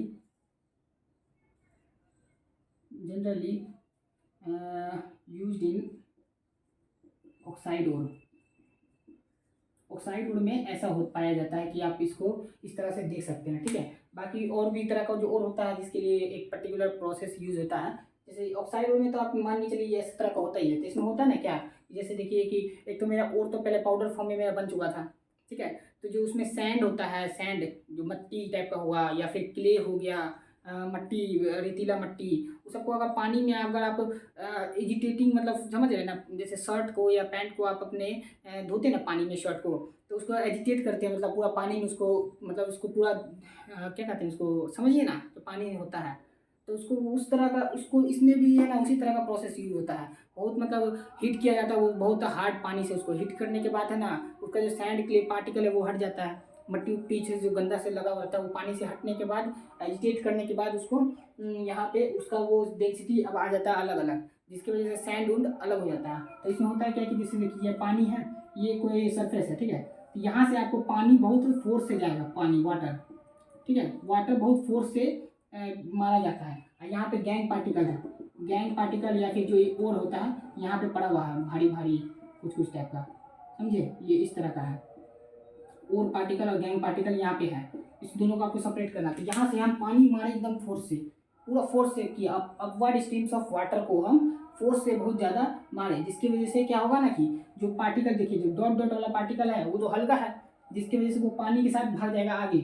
और जो बड़ा बड़ा जो पत्थर है वो तो पानी का उस पर कोई असर नहीं पड़ेगा, क्योंकि तो भारी है, उसका पानी वहाँ का वहीं रह जाएगा। और जो छोटा छोटा पार्टिकल है वो इस तरह सेपरेट हो जाएगा। जैसे देखिए ये जो हुआ ना, तो यहाँ पे जो बड़ा वाला पार्टिकल है वो यहाँ का यहीं रह गया, और ये छोटा छोटा पार्टिकल है कुछ यहाँ पे आ गया, पानी का फोर्स से वो यहाँ पे आ गया, समझे ना। तब दोनों का दोनों अलग अलग सेपरेट हो गया, गैंग पार्टिकल मेरा यहाँ हो गया और जो ओरिजिनल और था मेरा जिसका हमको जरूरत था वो यहाँ आ गया। यही हुआ आपके पास क्या चीज़ का सेपरेशन, एक तरह से हाइड्रोलिक वॉशिंग या ग्रेविटी सेपरेशन, समझे। या फिर जो अगर हम पानी में रख देंगे, सीधे उठा के उसको आप पानी में रख दीजिए, जो हल्का चीज़ है वो ऊपर तैरने लगेगा, जो भारी चीज़ है वो अपने आप नीचे चल जाएगा, जिसकी वजह से हम दोनों को सेपरेट कर लेंगे। तो ये हो गया आपका हाइड्रोलिक वॉशिंग में। तो अब इसको इरेज कर देते हैं, समझ गए होंगे। अब हम आते हैं इलेक्ट्रोमैग्नेटिक सेपरेशन में। अब इलेक्ट्रोमैग्नेटिक नाम से ही लग रहा है मैग्नेटिक, यानी मैग्नेट का रोल, मैग्नेट का रोल। बचपन में ऐसे ही मैग्नेट से बहुत लोग सब लोग खेलते थे, हम लोग खेलते थे ना। तो इसमें देखिए इलेक्ट्रोमैग्नेटिक में क्या होता है कि difference in magnetic properties of ore and gangue particle, दोनों में से किसी एक में, ओर में या गैंग पार्टिकल में मैग्नेटिक प्रॉपर्टी शो होना चाहिए, ठीक है ना, जिसकी वजह से हम यूज़ कर सकते हैं। जैसे कि एग्जांपल के तौर पे आप क्रोमाइट ओर ले लीजिए। क्रोमाइट ओर का हम आपको भी बताए थे, जिसमें लिखवा रहे थे सारा ओर का लिस्ट का जब नाम दे रहे थे, तो क्रोमाइट ओर स्पेशल से हम बोले थे कि आपको याद रखने के लिए कि देखिए ये मेरा मैग्नेटिक सेपरेशन से हम इसको सेपरेट किया जा सकता है। किसको? ये इलेक्ट्रोमैग्नेटिक सेपरेशन से हम इस वाले ओर को सेपरेट कर सकते हैं। ये ओर बना किससे है? ये दो चीज़ से बना है, FeO से और Cr2O3 से, ठीक है। ये मैग्नेटिक ओर इसको कहते हैं, ठीक है। तो मैग्नेटिक ओर हो गया ये। देखिए यहाँ पे जो FeO है ना, ये इलेक्ट्रोमैग्नेट से चिपक जाएगा। मैग्नेट अगर लेके जाएगा उसके पास, तो ये वाला चीज़ उससे चिपक जाएगा और ये नहीं चिपकेगा। और जो चिपक जाएगा तो उसको हम सेपरेट कर लेंगे, मैग्नेट उठा कर ले जाएंगे, दूसरा जगह पर रख देंगे, ठीक है। और ये मेरा अलग से सेपरेट हो जाएगा। सिंपल, ज़्यादा सोचने वाला भी बात नहीं है, सिंपल है। और सिलीसियस इम्प्योरिटीज जैसे SnO2 होता है ना, ये नॉन मैग्नेटिक है। कि अगर मान लीजिए कि किसी जैसे कि FeO मेरा मैग्नेटिक है और SnO2 दोनों एक जगह है, दोनों को सेपरेट करने के लिए क्या करना पड़ेगा? मैग्नेट लेके जाइए तो FeO चिपक जाएगा, SnO2 नहीं चिपकेगा। तो वही चीज़ हुआ यहाँ पे, एग्जाम्पल के तौर पे हम यहाँ पे लिख दिए हैं। इसमें इस तरह का दिखता है। देखिए ये वाला जो प्रोसेस है कुछ इस तरह दिखता है। ये मान लीजिए ये कोई ऐसा रिंग चल रहा है, आप कभी गए हो वहाँ आटा उटा पिसवाने जानते हैं क्या? मिल जानते हैं ना, मिल में जाइएगा तो इस तरह का रोलर आता है वहाँ, और इस तरह का बेल्ट लगा रहता है, चलते रहता है ये, ठीक है। इस तरह का ये चलते रहता है, ये घुर घुर घुर घुर घुर घुर करके ये वाला जो है ना पार्ट आगे जाते रहेगा यहाँ। तो यहाँ से आप ओर को गिराइए, यहाँ से मेरा ओर पार्टिकल नीचे गिर रहा है, समझे। यहाँ से मेरा ओर पार्टिकल है ये, जिसमें गैंग भी पार्टिकल है, ये नीचे गिर रहा है। ये मेरा मैग्नेट है, यहाँ पे मान लीजिए इलेक्ट्रोमैग्नेट है। NCERT में इस तरह का ये पिक्चर होगा, इलेक्ट्रोमैग्नेट है ये। यहाँ पे आप जाइएगा ना तो यहाँ पे ये चीज़ जा रहा है ऐसे, ये इस तरह का जा रहा है, ये चल रहा है मेरा ऐसे, ठीक है। ये मेरा इस तरह का रोल कर रहा है, जिसकी वजह से ये वाला पार्ट जो है ना ये आगे जा रहा है, ठीक है। बेल्ट जो है ये आगे जा रहा है, ये बेल्ट आगे जा रहा है इस तरह, ये मेरा इधर जा रहा है। तो यहाँ पे हुआ, यहाँ पे जब ये मैग्नेट है, यहाँ पे मेरा, यहाँ पे हम लिख देते हैं मैग्नेट, ठीक है। ये मैग्नेट है मेरा, यहाँ पे इलेक्ट्रोमैग्नेट, हायर पावर का मैग्नेट है। तो ये वाला मेरा और यहाँ से आते जा रहा है, ठीक है। मशीन चल रहा है, इसमें मोटर लगा हुआ है मशीन में, चले जा रहा है चले जा रहा है चले जा रहा है। जब यहाँ पे आ गया ना ये वो, तो यहाँ पे आने के बाद ये इस पर चिपक जाएगा। जो भी कौन सा पार्ट चिपकेगा? जो आयरन हुआ जैसे, तो ये मैग्नेट से चिपकने वाली चीज़ तो जानते हैं आप लोग कि मैग्नेट से क्या क्या चीज़ चिपकता है। जो मैग्नेटिक चीज़ होगा वो चिपक जाएगा, तो मैग्नेटिक चीज़ जो है वो यहाँ चिपक जाएगा, और जो नॉन मैग्नेटिक चीज़ है वो एज इट इज दोनों का दोनों जा रहा है, मगर मैग्नेट वाला ज़्यादा टाइटली चिपक के रहेगा। समझ लें क्या होगा, जो मैग्नेट वाला प्रॉपर्टी होगा जो शो कर रहा है वो ज़्यादा टाइटली चिपक के होगा, और जो उसमें मैग्नेटिक प्रॉपर्टी नहीं होगा वो लूजली बस आगे चले जा रहा है, ठीक है। जब ये यहाँ पे आएगा तब देखिए ये गिरना स्टार्ट होगा। तो यहाँ पे हम एक ये लगा देते हैं, यहाँ से हम एक सेपरेशन दे देते हैं इस तरह का, दीवार, जान गए ना, दो चीज़ों के बीच में दीवार देने के बाद यहाँ पे इस तरह का चीज़ बन गया। तब देखिए ये जो मेरा मैग्नेटिक वाला चीज़ था ना वो तो चिपकले रह जाएगा, वो मेरा क्या होता है कि यहाँ तक आता है मैग्नेटिक वाला चीज़। ये मैग्नेटिक वाला चीज़ जो मैग्नेटिक प्रॉपर्टी जो आयरन से चिपका हुआ चीज़ है वो यहाँ पे आके गिरता है, समझे। और जो नॉन मैग्नेटिक वाला चीज़ है वो यहाँ पे आके गिरता है, समझे। यहाँ पे आके गिरता है नॉन मैग्नेटिक वाला चीज़। दो तरह का रिप्रेजेंटेशन से दिखा देते हैं, ठीक है। अब देखिए मैग्नेटिक वाला चीज़ क्या हुआ, जो थोड़ा टाइटली पकड़ा हुआ है मैग्नेट उसको, तो वो थोड़ा आगे तक जाके गिरेगा, समझे, क्योंकि उसको तो पकड़ा हुआ है बहुत टाइटली, और उसको थोड़ा मतलब जाने के बाद यहाँ पे देखिए यहाँ पे ज़्यादा वजन हो गया तो थोड़ा आगे जाके उसको छोड़ता है। मगर जो नॉन मैग्नेटिक वाला है उसको, उसका तो कोई कोई पकड़ के रखने वाला है नहीं, उसका तो मनमौजी है, ठीक है। तो वो सीधे यहाँ पे क्या गिर जाएगा। तो वही बात है ना, इसमें एक तरह का तर्क भी है,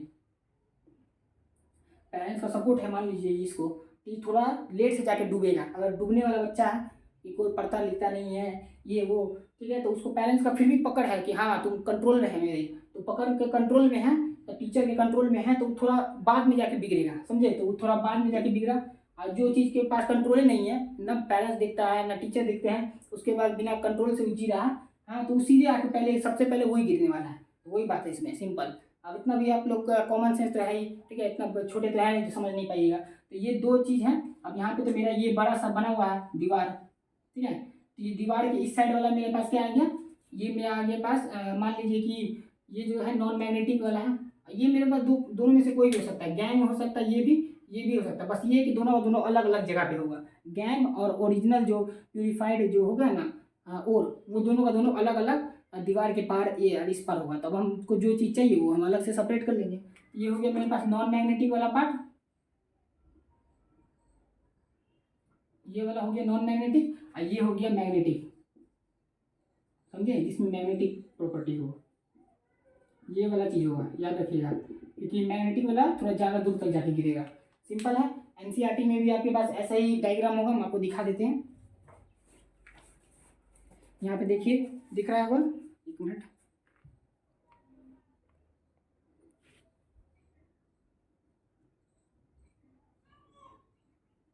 देखिए दिख रहा है ना, यहाँ पे यही चीज़ दिख रहा है। एनसीईआरटी में भी आपके पास ये वाला आ गया, आपके पास ज़्यादा दूर तक गया तो ये मैग्नेटिक वाला रोलर आ गया, मैग्नेटिक रोलर है। ये मैग्नेटिक वाला चीज़, मैग्नेटिक पार्टिकल ज़्यादा दूर तक आके रुका, नॉन मैग्नेटिक वाला वहीं का वहीं गिर गया, समझिए। अब आगे हम पढ़ते हैं क्या, फ्रोथ फ्लोटेशन वाला।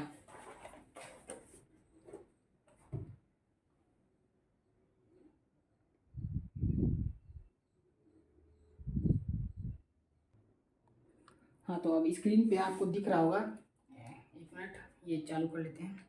हाँ, तो यहाँ पे स्क्रीन पे आपको दिख रहा होगा ये फ्रोथ फ्लोटेशन। तो फ्रोथ फ्लोटेशन का, फ्रोथ का मतलब आप सीधा सीधा ये समझिए ना, जहाज टाइप का कुछ बन जाता है। जैसे कि आप जानते हैं ना कि साबुन होता है ना, साबुन को अगर आप साबुन को आप पूरा अपना मान लीजिए सोप हुआ या फिर कोई भी डिटर्जेंट होता है ना, तो उसको वाटर में पूरा करने के बाद एक झांझ टाइप का बन जाता है ना, फेन टाइप का। तो ये इसी तरह का दिखता है ये, ठीक है, फ्रोथ। तो यहाँ पे होता है क्या कि ऐसे देखिए, फ्रोथ फ्लोटेशन का बेसिक सा ये मतलब समझिए कि जो गैंग पार्टिकल होता है ना, इसमें ले देखिए पूरा मामला वाटर और ऑयल का है। वाटर और ऑयल का पूरा मामला आता है इसमें। तो वाटर ऑयल में क्या होना चाहिए, क्या मामला होना चाहिए, जिस तरह मैग्नेटिक में पढ़े थे ना कि एक को मैग्नेटिक होना पड़ता है, एक को नॉन मैग्नेटिक, उसी तरह इसमें होता है कि एक वाटर के साथ चिपक जाएगा और दूसरा वो वाटर के साथ नहीं चिपकेगा, समझे। तो जो जो वाटर के साथ चिपक जाएगा वो वाटर के साथ चिपकने दीजिए, और जो नहीं चिपका उसको ऑयल के साथ चिपकाना है, समझे ना। तो इस प्रोसेस को और ज़्यादा इफेक्टिव करने के लिए हम जैसे ऑयल हम अच्छा डालेंगे, तो ऐसा ऑयल डालिए जो अच्छा से मतलब और पार्टिकल को कैच करे, ठीक है ना। तो इसमें जनरली प्रीफर क्या किया जाता है ना, ऑयल फोर्थ फ्लोटेशन में जो गंदगी होता है ना, इम्प्योरिटीज जिसको हम गैंग के नाम से जानते हैं, वो मेरा है ना वाटर के साथ चिपक जाता है। प्रिफरेंशियली ऐसा ही होता है, देखा जाता है, ठीक है ना। जब भी आप एक्सपेरिमेंट करेंगे तो ऐसा देखा जाता है, जो गैंग पार्टिकल है वो ज़्यादातर है ना, जो सल्फाइड ओर के लिए ये यूज़ होता है, वो वाटर के साथ चिपक जाएगा गैंग पार्टिकल। और जो नॉन इम्प्योरिटीज़ है, जो कि और हो गया मेरा, वो मेरा ऑयल के साथ चिपक जाएगा।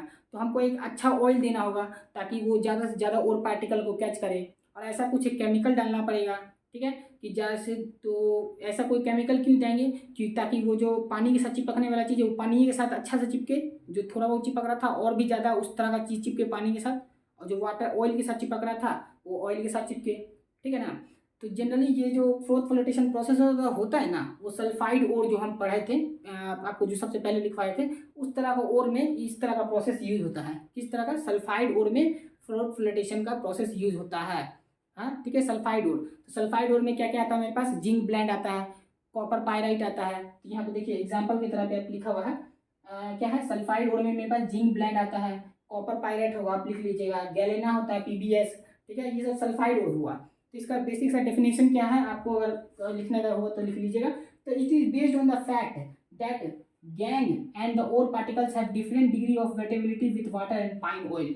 पाइन ऑयल मतलब पाइन ऑयल जानते होंगे ना, पाइन ऑयल मान लीजिए जनरल वाला ऑयल, तो वही पाइन ऑयल हुआ। तो फिर के बाद ये इट इज बेस्ड ऑन, इसमें वेटेबिलिटी का मतलब हुआ भीगना जो होगा डिफरेंट होना चाहिए, वाटर का डिफरेंट होना चाहिए वेटेबिलिटी, और ऑयल जो जो मेरा और पार्टिकल है उसका डिफरेंट वेटेबिलिटी होना चाहिए। तब ना दोनों का दोनों वेटेबिलिटी सेम हो तो दोनों को दोनों पानी के साथ चिपक जाएगा, या फिर दोनों को दोनों पानी के साथ बह जाएगा, तब हम कैसे सेपरेट कर पाएंगे। ऐसा कुछ प्रोसेस होना चाहिए ना कि दोनों को दोनों अलग अलग लिक्विड में डिसॉल्व हो, तब हम दोनों लिक्विड को अलग अलग कर लेंगे और फिर निकाल लेंगे। जनरली आप देखिएगा घर पे जाके एक गिलास ले लीजिएगा, ठीक है, उसमें आप ऑयल ड्रॉप गिरा दीजिएगा पूरा गिलास में पानी भर के, देखिए ऑयल जो होगा ना ऊपर रह जाएगा, ऊपर ऊपर तैरने लगेगा, अब वाटर नीचे का नीचे रहेगा, वो नीचे नहीं जाएगा ऑयल, ठीक है ना। तो आराम से आप ऑयल को ऊपर से सेपरेट कर लीजिएगा। तो इसी तरह इसमें भी होता है। यहाँ देखिए ये जो डायग्राम दिख रहा है आपको, ये आपका एनसीईआरटी में भी होगा। तो इसमें क्या होता है, पल्प ऑफ ओर, यहाँ पे हम ओर और ऑयल और जो होगा मेरे पास, जो हम मिनरल से जो और बना था, और उसमें ऑयल मिला के हम यहाँ से डालेंगे इसको। और ये जो है मेरे पास पैडल है, इसको स्टीयर करेंगे, ठीक है ना, इसको गोल गोल घुमाएंगे। ऐसे कीजिएगा ना, तो यहाँ पे जो पल्प बनेगा स्टीयर करने के बाद, जो घुमाने के बाद, ये जो फ्रोथ होता है यहाँ से बनते रखता है, फ्रोथ ऊपर जाता है, यहाँ पे रुक जाता है ऊपर फ्रोथ। ये फ्रोथ जो होता है ये मिनरल होता है, ठीक है, जो मेरा काम का चीज़ है। इसको हम अलग सेपरेट करके निकाल लेंगे, और उससे जो काम करना होगा वो आगे वाला प्रोसेस में देखा जाएगा, और जो इम्प्योरिटीज होगा मेरा यहाँ पे रुक जाएगा। समझे? ये सिंपल ऐसा होता है। तो यहाँ पे क्या होता है कि देखिए, gangue are preferentially wetted by water, जो बताए थे कि जो गैंग पार्टिकल होता है इम्प्योरिटीज, वो प्रीफर्ड होता है कि वाटर के साथ वेट हो, ठीक है, जो भींग जाता है वो पानी के साथ। And while the ore particles are wetted by oil, ठीक है, जो ओर पार्टिकल होता है वो ऑयल के साथ वेट हो जाता है, जो अभी हम समझाए थे आपको, वो चीज़ लिखा हुआ है वहाँ पे भी। तो वो जो बताते हैं फ्रोथर क्या होता है। देखिए, अभी हम आपको बोले थे ना कि जैसे कि और पार्टिकल जो है ऑयल के साथ चिपक रहा है, तो अच्छा ऑयल यूज़ करेंगे, मतलब उस क्वालिटी का ऑयल यूज़ करेंगे उसमें, ताकि वो ज़्यादा से ज़्यादा मेरा और पार्टिकल को खींचे, अपने पास लेके आए। तो उसको हम क्या कहते हैं, फ्रोथ के नाम से, फ्रोथर्स के नाम से जानते हैं कि अच्छा ऑयल यहाँ पे मेरा यूज़ होता है। फ्रोथर्स किसको कहते हैं? लाइक पाइन ऑयल और कैम्फर ऑयल, कैम्फर ऑयल नाम है अलग अलग ऑयल का। फॉर्म्स फ्रोथर, फ्रोथ, फ्रोथ का मतलब ये वाला, ठीक है, which steer which stick to the ore and make it rise to top. ये जो फ्रोथर डालने पे ऐसा होता है ना, ये जो फ्रोथर जो कि ऑयल इस तरह का है, वो ओर के साथ चिपक के उसके साथ फ्रोथ बना लेता है। फ्रोथ जानते हैं ना, फेन टाइप का, उसको स्टिक स्टिक करके मतलब चिपका लेता है, और उसको ऊपर लेके आ जाता है, ठीक है। फ्रोथ तो होता है ना, आप देखते होंगे डिटर्जेंट को भी, अगर पानी कभी धोए होंगे तो देखते हैं ना कि वो जो झाग जाता है वो ऊपर आ जाता है, तो ऊपर आ जाता है, तो वो तरह उसी तरह का यहाँ पे ये वो हो रहा है, ठीक है ना, वो उसको ऊपर लेके आ जाता है। फ्रोथर का यही काम है। अब यहाँ पे उसको स्टेबलाइज भी करना होता है। वो जो झाग है ना, धीरे धीरे कम होने लगता है, उसका इफेक्ट थोड़ा कम होने के लिए, मतलब थोड़ा ज़्यादा समय की रहे, तब ना आदमी धीरे धीरे निकाल के उसको निकाल लेगा, नहीं तो उसका इफेक्ट थोड़ा कम होने लगता है। उसके लिए हम एक स्टेबलाइजर उसमें डालते हैं, क्या, ताकि जो फ्रोथ बना है ना मेरा ऊपर में, फ्रोथर से, फ्रोथर कौन कौन होता है? पाइन ऑयल और कैम्फर ऑयल होता है, ठीक है। तो उसको स्टेबलाइज करें ताकि वो थोड़ा ज़्यादा देर तक टिके, और जल्दी से जल्दी हम जितना हो सके उतना जल्दी निकाल सके, उसको हम स्टेबलाइजर कहते हैं। तो स्टेबलाइजर को भी हम ऐड करते हैं उसमें, ताकि वो जो फ्रोथ है फ्रोथ ज़्यादा समय तक रहे उसमें, ठीक है। तो उस स्टेबलाइजर में का नाम है एनिलीन और क्रेसोल। ये मेरे भी जेईई मेंस में अभी हम इस 2023 में दिए थे, जनवरी वाले अटेम्प्ट में मेरे पास यही क्वेश्चन आया था कि ऑप्शन दे रखा था 4, उसमें से ये क्रेसोल दे रखा था, तो बोला था कि इसमें से क्या कहते हैं स्टेबलाइजर कौन है। तो बस सीधे से एनसीईआरटी में दिखा हुआ था, वो याद था, हमने लिख दी सीधे क्रेसोल। अब बहुत, मेरा एक दोस्त था वो कंफ्यूज हो गया था, तो वो क्रेसोल भी था ऑप्शन में और ये पाइन ऑयल भी था, तो वो पाइन ऑयल को टिक लगा के आ गया स्टेबलाइजर की जगह पे, तो उसका नंबर कट गया 4 नंबर और हमको मिल गया। तो आप थोड़ा याद रखिएगा, स्टेबलाइजर में मेरा क्या क्या गिनती आता है, पाइन, ये स्टेबलाइजर में मेरा क्या क्या गिनती आता है, एनिलीन और क्रेसोल, ठीक है। और भी कुछ होगा तो आप एनसीईआरटी में देख लीजिएगा, हमको लगता है इससे ज़्यादा होगा भी नहीं। और फ्रोथर में मेरे पास क्या क्या आता है, पाइन ऑयल और कैम्फर ऑयल, दोनों में कंफ्यूज मत होइएगा कि स्टेबलाइजर किसको कहते हैं और फ्रोथर किसको कहते हैं। और इसको जितना ज़्यादा हो सके रिवाइज करके जाइएगा, गलती नहीं, ऐसा क्वेश्चन आ सकता है इन फ्यूचर और आएगा ही, ठीक है ना। तो ऐसा अभी हम बताए ना, मेरे जे मेन्स में भी आया था ये वाला, सेकेंड अटेम्प्ट में भी यहाँ से आया था क्वेश्चन शायद, ये इस टॉपिक से शायद आया था मेरा, कि बोला गया था कि ऐसा इसमें से कौन सा और वैसा है जो कि फ्रोथ फ्लोटेशन प्रोसेस में यूज होता है। तो हमको ये वाला शायद ये चैल्कोपायरेट वाला मेरा ऑप्शन दे रखा था, तो वो टिक लगाया, मुझे मिल गया 8 नंबर। तो जनवरी वाले आइटम में भी मेरा ये आया, और जो अप्रैल वाले आइटम हुआ उसमें मेरा ये वाला आया था क्वेश्चन, समझे ना। इसीलिए कोतारे ये सब जो है ना पॉइंट, ये सब याद करने वाला पॉइंट है, बहुत इंपॉर्टेंट नोट्स है। इस नोट्स को सारा लिख के रिवाइज करके जाइएगा ना, और एनसीईआरटी पढ़ के 3-4 बार, तो आपका एक भी क्वेश्चन नहीं छूटेगा, ठीक है। तो फिर आगे हम देखते हैं, ये स्टेबलाइजर तक तो क्लियर हो गया आप लोग का। अब स्टेबलाइजर होने के बाद आप फ्रोथर्स भी हो गए क्लियर। अब जानते हैं कलेक्टर्स, वो वाला कलेक्टर नहीं, डिस्ट्रिक्ट मजिस्ट्रेट वाला कलेक्टर नहीं। एक कलेक्टर अब क्या कहते हैं, देखिए, they get attached they get attached with the particles of sulfide ore and make them water repellent। देखिए, ये जो कलेक्टर्स होता है ना, वो वाटर रिपेलेंट बनाए, जैसे देखिए और पार्टिकल है, ये जो फ्रोथ फ्लोटेशन प्रोसेस होता है वो मेनली किसके लिए यूज होता है, सल्फाइड ओर के लिए। तो कलेक्टर ऐसा चीज़ है जो अगर हम डाल देना, तो ऑयल तो अच्छा देंगे, तो वो तो अपना काम कर रहा है ऑयल को, ओर को खींचने का, मगर ओर पे ये रिस्ट्रिक्शन लगा देगा कि वो जो पानी के साथ ना जाए, तब ना वो ऑयल के साथ चिपक जाएगा, तो हम ऑयल ऑयल और ओर को हम एक साथ निकाल लेंगे। तो कलेक्टर मेरा कहाँ अटैक करेगा, ओर पे, और फ्रोथर मेरा कहाँ अटैक करेगा, ऑयल पे, ताकि वो ऑयल को और अच्छा बना सके, ठीक है। और कलेक्टर मेरा क्या करेगा ओर पे, ओर के अंदर वो क्या काम करता है कि वो ऐसा टेंडेंसी क्रिएट कर देता है ओर के पास कि वो जाके ऑयल में ही चिपके, ठीक है, वो वाटर में जाके ना चिपके, समझे ना। तो कलेक्टर वही काम करता है। तो क्या करता है collector, they get attached with the particles of sulphide ore, क्योंकि सल्फाइड ओर के लिए ही डेली यूज होता है। तो ये सल्फाइड ओर मतलब अटैच हो जाता है सल्फाइड ओर के साथ and make them water repellent, उसको पानी के साथ मिक्स नहीं होने देता है, किसको, ओर को, समझे ना। तो ओर को वाटर के साथ रिपेलेंट करता है, तब तब ना जाके रिपेलेंट करेगा तो और अच्छा से जाके चिपकेगा ऑयल के साथ, समझ रहे हैं ना क्या बोलना चाहते हैं। तो वही कलेक्टर का नाम है, दो तीन एग्जाम्पल है, क्या है, पोटेशियम और सोडियम इथाइल जेनेट, ये मेरा कलेक्टर के जैसा यूज होता है। ये भी याद रखिएगा, अलग अलग नाम याद रखिएगा, पोटेशियम और sodium ethyl Janet, ethyl Janet, ठीक है, सोडियम इथाइल जेनेट एक नाम है पूरा। ये सब आ सकता है कि पोटेशियम कलेक्टर का एग्जाम्पल आपको पूछ लेगा ऑप्शन में, तो आप कंफ्यूज नहीं हो जाइएगा। आपके पास देखिएगा ऐसा क्वेश्चन देगा ही कहीं ना कहीं, पोटेशियम सोडियम इथाइल दे देगा, एक ये दे देगा, एक ये दे देगा, और भी एक दे देगा, चार ऑप्शन देता है ना। तब देने के बाद बोलेगा इसमें से कलेक्टर कौन है, तब आप कंफ्यूज हो जाइएगा कि क्या था भाई। इसलिए कंफ्यूजन ना रहे, इसलिए अच्छा से याद करके जाइएगा कि किसको कलेक्टर करते हैं, किसको फ्रोथर करते हैं, किसको स्टेबलाइजर करते हैं। और सबका ज़्यादा ज़्यादा क्या होगा, दो तीन एग्जाम्पल है सबका, बस इसका दो एग्जाम्पल, इसका दो, इसका दो, इसको याद करके जाइएगा, ठीक है। बस सिंपल है collector, consequently the ore particles passes on into froth, ये जो ओर पार्टिकल है वो ज़्यादा से ज़्यादा फ्रोथ बन के निकल जाता है, अब वही हम सेपरेट कर लेते हैं ओर को, अब मेरा काम हो जाता है, और मेरा सेपरेट हो जाता है इस तरह से। अब आगे का लेक्चर में हम क्या पढ़ेंगे, एक्टिवेटिंग और डिप्रेसिंग एजेंट। अब नेक्स्ट लेक्चर आएगा, ये लेक्चर बहुत ज़्यादा लंबा भी हो गया है। और रोस्टिंग पढ़ेंगे, कैल्सिनेशन पढ़ेंगे, और भी जो आगे का प्रोसेस होता है सारा का सारा पढ़ेंगे, ठीक है। तो चलते हैं, जय हिंद जय भारत।